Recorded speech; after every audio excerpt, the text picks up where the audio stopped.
rencana ke sini pas liburan atau seperti apa Mbak? Ada aja pas liburan sini kalian mampir.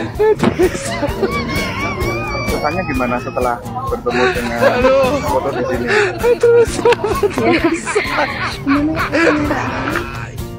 Sementara terkait kediamannya mendadak ramai jadi wisata, Jokowi tidak terganggu.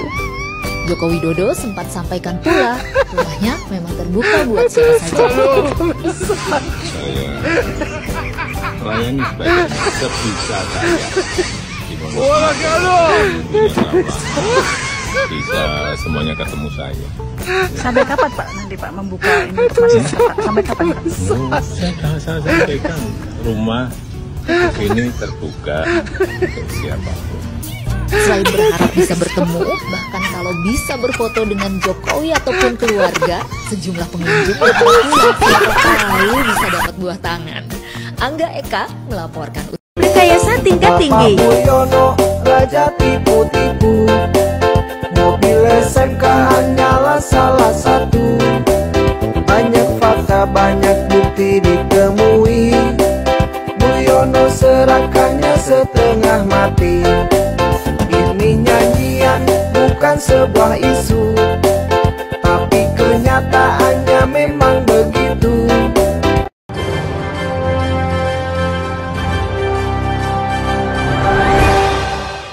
Assalamualaikum warahmatullahi wabarakatuh. Nah, ini lagi viral di sosial media X ya, lagi mendapat perhatian netizen. Dan ini dilansir dari suara.com, pengunjung di rumah Jokowi diduga settingan. Jadi ada warganet yang menyebut ada bus dikoordinir angkut orang. Nah, sejak Jokowi ini ya menjadi mantan presiden Indonesia, sepertinya Jokowi ini tidak mau kehilangan popularitasnya. Sehingga orang-orang yang ingin berkunjung ke rumahnya pun ini harus disetting supaya untuk memperlihatkan kepada masyarakat begitu banyak sekali warga masyarakat yang sangat pro terhadap Jokowi, yang sangat antusias sekali ingin bertemu Jokowi.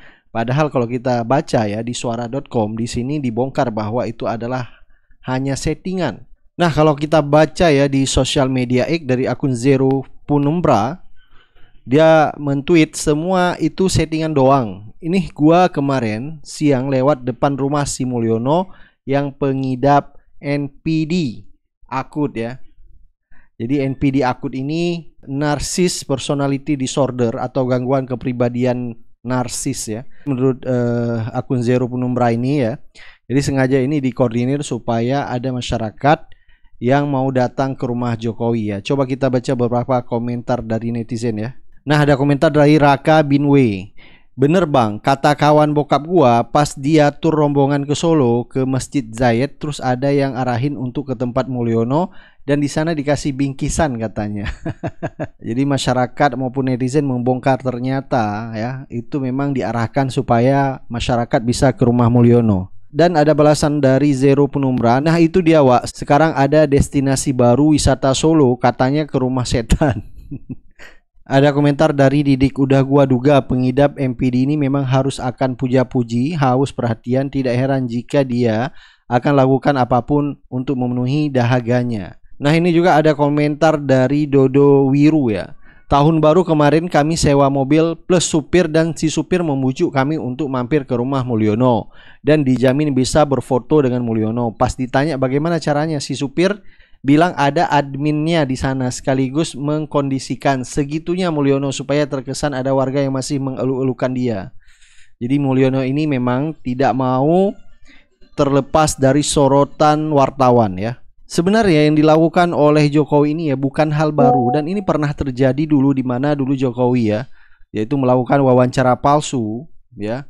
Jadi apa saja bisa dilakukan oleh Mulyono ini supaya kesannya di depan masyarakat bahwa dia memang masih dielulukan masyarakat, masih dibutuhkan masyarakat, masih disanjung oleh masyarakat. Jadi sebenarnya ini adalah kepentingan Jokowi. Salah satunya adalah agendanya bagaimana nanti Gibran bisa maju di Pilpres 2029. Nah, kalau kata netizen di sosial media ini bakal ada destinasi baru ke rumah Mulyono ya. Mulyono akan mendapat perhatian dari masyarakat maupun dari wartawan, selalu akan disorot oleh kamera wartawan sehingga popularitasnya pun ya tidak akan sepi dari pemberitaan, dan ini akan berdampak ke anaknya yaitu Fufafa ya nanti di Pilpres 2029. Jadi ada agenda-agenda terselubung sebenarnya ya. Kenapa ya Jokowi ini tidak boleh hilang dari peredaran, yaitu sorotan dari kamera wartawan maupun perhatian dari masyarakat. Dan ini sengaja diciptakan supaya agenda-agenda terselubung Jokowi itu ya bisa benar-benar berjalan ya. Nah, menurut Oki Mandasari, yaitu sosiolog dan sastrawan, membocorkan bahwa sebenarnya Jokowi ini bukan post power syndrome ya. Kita yang unik nih, Bang Abraham.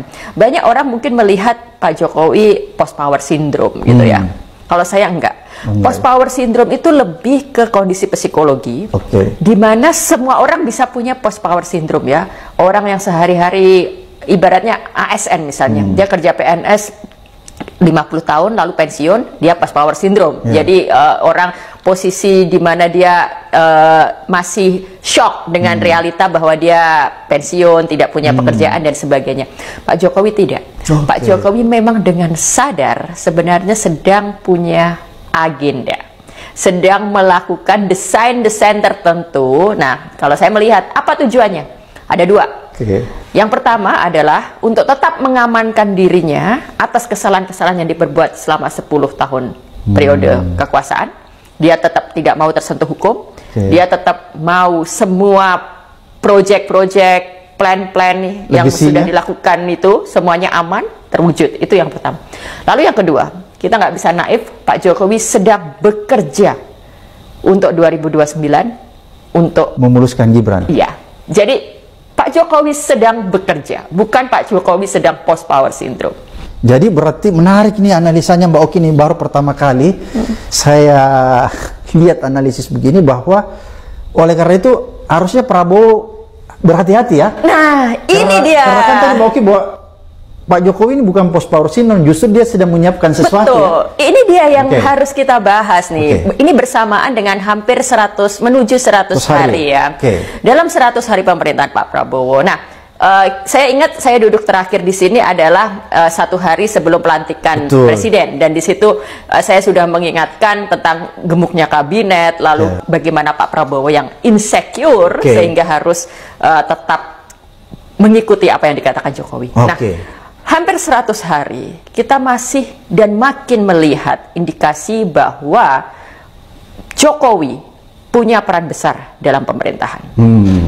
Jokowi masih memainkan banyak peran dan Prabowo masih tidak bisa melepaskan diri. Nah, kita bisa melihat dari misalnya awalnya sejak persiapan pilkada kemarin. Pilkada Desember, bagaimana Prabowo datang ke rumah Jokowi. Seorang presiden datang ke rumah Jokowi di Solo. Itu kan sebuah gestur yang menunjukkan siapa yang berkuasa. Itu gestur yang menunjukkan bukan lagi sekedar Pak Prabowo sopan santun menghargai mantan. Enggak, memang ada relasi kuasa di mana powernya masih lebih besar yang didatangin itu kan, yang di Solo ini. Dia masih mengendalikan ya. Nah, betul. Nah, lalu kita juga bisa lihat bahwa dalam pemerintahan Pak Jokowi sekarang, Pak Prabowo sekarang masih banyak orang-orangnya Jokowi. Lebih dari 50%. Ya, itu baik di kabinet dan juga orang-orang yang di penegak hukumnya. Jadi ini unik. Setiap pemimpin negara dimanapun, saya pikir pasti selalu ingin melepaskan diri dari bayang-bayang presiden dan pemimpin negara sebelumnya. Dia ingin menjadi the real presiden. Dia ingin membuat legacy sendiri. Tapi ini tidak terjadi di Prabowo. Ditambah lagi kerusakan, permasalahan yang ditinggalkan Jokowi, warisan persoalan yang ditinggalkan Jokowi, itu semua menjebak Prabowo kan sebenarnya. Prabowo seperti orang bingung, Bang Abraham, selama hampir 100 tahun. Jadi 100 hari. Jadi kalau orang baru menjabat lalu ingin menunjukkan quick win, mau menunjukkan program 100 hari, nggak ada kan ini kan.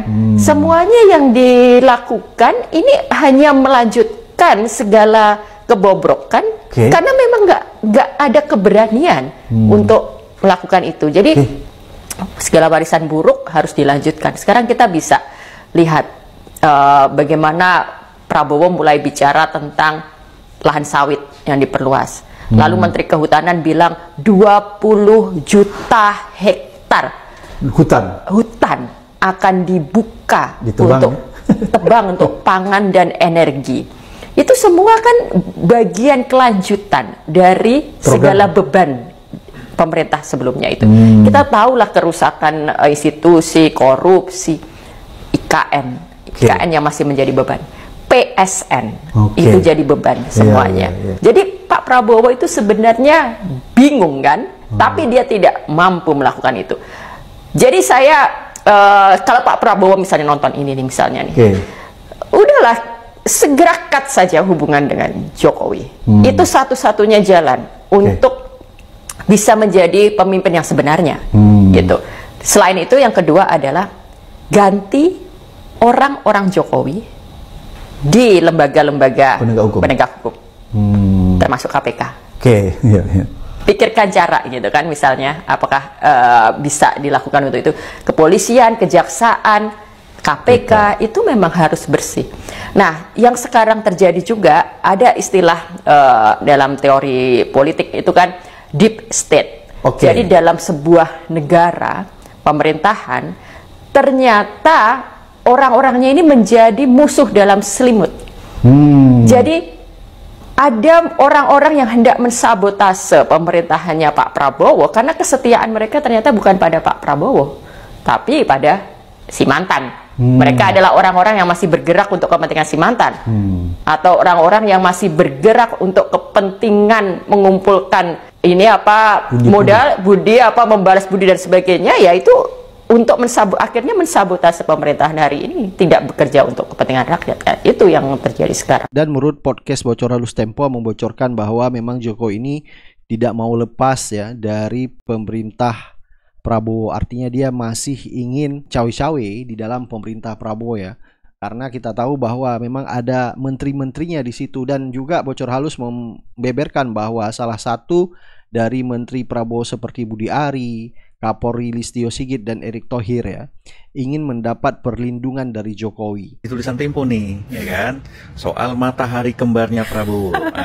Perasaan gue nggak enak. Bagian ini penulisnya adalah Cica ya. Jadi silakan Cica menjelaskan. Selamat sore Pak Jokowi. Ya, jadi Pram, berdasarkan diskusi kita ya dengan banyak narasumber juga pengamat gitu, di 100 hari pemerintahan Prabowo ini ternyata Jokowi itu belum bisa melepaskan pengaruhnya. Dari ya ada yang bilang ini post power syndrome gitu. Kemudian ada yang bilang juga sebetulnya Prabowo tidak bisa lepas gitu dari, tidak bisa semata-mata lepas dari Jokowi gitu. Ya, masih cawe-cawe lah ya Jokowi ini di pemerintahan Prabowo ya. Betul. Coba tebak apa yang paling kelihatan dari cawe-cawenya Jokowi? Banyak kayaknya ya. Banyak ya. Terlalu banyak bahkan untuk disebutkan sepertinya gitu. Iya. Tapi yang paling tampak adalah dia atau Jokowi, Presiden ke-7 itu masih bertemu dengan menteri aktif saat ini. Beberapa menteri aktif. Ya, yang dulu pernah menjadi bawahannya. Yang dulu pernah menjadi bawahnya, dan sekarang itu istilahnya adalah orang-orang dekat yang jadi menterinya Prabowo, orang-orang dekat Jokowi yang jadi menterinya Prabowo. Gitu. Salah satu yang baru saja menemui Jokowi adalah Budi Ari, mantan Menteri Komunikasi dan Informatika yang sekarang menjadi Menteri Koperasi. Apa sebenarnya isi pertemuan Budi Ari dan Jokowi di Solo? Ya, Budi Ari tidak sendiri ya Pram ke Solo gitu ya. Dia bersama Bendahara Projo, Panel Barus, dan Jokowi ini mendiskusikan dengan Budi Ari soal approval ratingnya Prabowo, yang belakangan Litbang Kompas mengeluarkan approval rating 80,9%. Ya, itu tingkat kepuasannya kan juga karena banyak banget program populisnya dia ya. Betul ya. Seperti apa makan bergizi gratis, terus kemudian menunda penerapan PPN 12% dan lain-lain. Ya, dan efek dari pemerintahan sebelumnya sebetulnya yang pemilih Jokowi juga pemilih Prabowo gitu, masih efek bulan madu gitu. Masih ada efek bulan madunya gitu, dan Jokowi ini meminta Budi Ari untuk ikut mengawal agar approval rating ini nggak turun. Kenapa? Karena setelah masa bulan madu biasanya approval rating ini turun, Pram. Apalagi 100 hari itu udah banyak blunder tuh. Ya, menteri-menterinya Prabowo gitu ya. Selain itu Pram, Jokowi itu juga bertanya soal program-program koperasi yang ada di Kementerian Koperasi gitu, dan juga memberikan masukan. Misalnya koperasi diminta untuk mengelola komoditas lokal gitu. Salah satu yang dibahas Jokowi dengan Budi Ari waktu itu adalah rumput laut di NTT. Gitu. Jokowi ini menurut orang dekatnya akan berbisnis rumput laut nih di NTT gitu. Bisnis rumput laut. Ya. Mau bikin agar-agar di situ ya. Twing. Biar lebih lentur ya kan. Oke, tapi gue dapat info juga nih bahwa sebenarnya ada pembicaraan lain di situ. Waktu Budi Ari ketemu dengan Jokowi, karena posisinya adalah Budi Ari ini kemungkinan besar akan di reshuffle. Ya, betul. Itu dari menteri ya, karena dia tersangkut dengan perkara judi online. Ya. Kan mantan anak buahnya waktu dia menjadi Menkominfo itu kan sudah ditetapkan sebagai tersangka karena menerima suap dari bandar judi online gitu kan, dan meloloskan mereka kegiatan mereka di secara daring lah. Dan ini yang kemudian membuat posisi Budiari ini agak berat. Gitu. Dan ini kemudian didiskusikan dengan Jokowi. Ya enggak? Ada salah satu koleganya Budi Ari yang juga cerita sebetulnya dia memberikan masukan kepada Budi Ari di tengah isu reshuffle itu ya, Pram, ya, bahwa si koleganya itu memberikan masukan agar Budi Ari bertemu dengan Jokowi. Jokowi ini kan sering memberikan perlindungan kepada orang-orang dekat atau mantan anak buahnya gitu kan, untuk bicara langsung atau motong langsung ke Prabowo. Ya ini kan dan juga pernah terjadi ya waktu itu ya, waktu dia melindungi Setia Novanto ya. Betul. Itu kan sudah ada pengakuan ya dari Ketua KPK Agus Raharjo waktu itu. Ya betul. Dan sebenarnya tidak hanya Budi Ari sih, Pram, yang dilindungi, ada 2 nama lainnya. Siapa itu? Sosokan nggak tahu. Padahal udah di tulisan gue. Ya. Baik ya, coba kita dengar ya beberapa komentar dari netizen.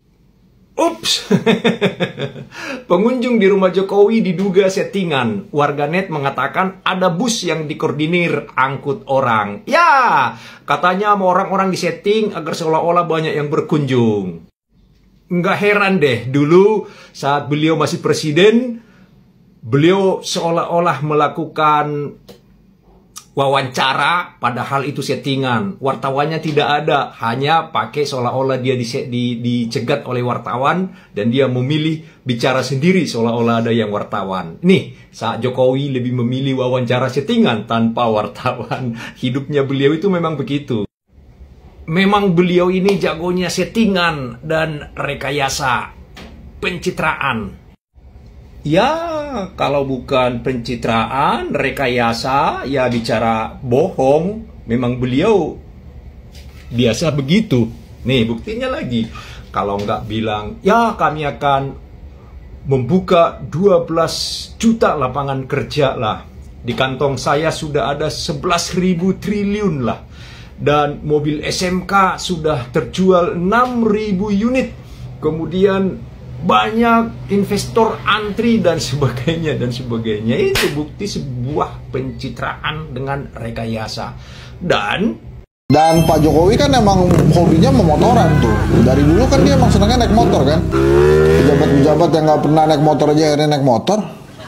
Terus banyak yang komen, wah ini belum move on ini Pak Jokowi nih, masih RI 1. Kan RI 2 punya anaknya, masa dia pakai punya anaknya? Jadi kalau Pak Jokowi mau kayak gitu, ya boleh aja motoran bersama Pak Jokowi, boleh. Ya, wah masanya udah lalu tuh. Wah, dia masih pengen diliput, itu canggihnya Pak Jokowi. Loh kok dulu Bu Mega sama Pak SBY nggak begitu? Lah emang Ibu Mega mau motoran juga? Kan enggak. Pak SBY emang mau motoran juga? Enggak juga lah. Mereka berdua sibuk ngurus partai. Nah kalau Pak Jokowi kan gak ada partainya, gak punya partai, apa yang mau disibukin sama dia? Ya udah motor aja. Udah gitu orang-orang diajak mau aja.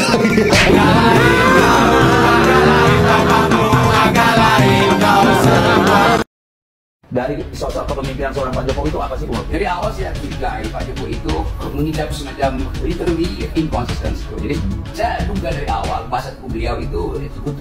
Tapi pada waktu itu mungkin saya salah. Tapi saya dapat semacam sense. Saya sering ketemu dengan mahasiswa, dengan politisi. Ya ada sesuatu yang under capacity, tetapi harus diucapkan dengan di backup oleh pencitraan. Jadi begitu pencitraan karena muncul waktu dibocorin kamera-kamera saya oleh Oke, ini berbahaya nih. Kenapa sih Pak Jokowi akan dikendalikan oleh lingkungan dia yang ingin ada kamera? Akibatnya Pak Jokowi terjebak di dalam keinginan untuk melihat kamera kan? Itu yang kemudian diteruskan sampai kasus terakhir dibuat seolah-olah itu doorstop, padahal sebetulnya itu mainan dari humas di sana juga. Itu juga berbahaya buat bangsa ini. Kita nggak pernah lihat Bu Mega berpura-pura depan kamera, kita nggak pernah lihat lagi terbuka itu. Dia doyan ada kamera, karena dia tahu dia akan memperalat kamera. Itu Ibu Mega itu begitu. Tapi Pak Jokowi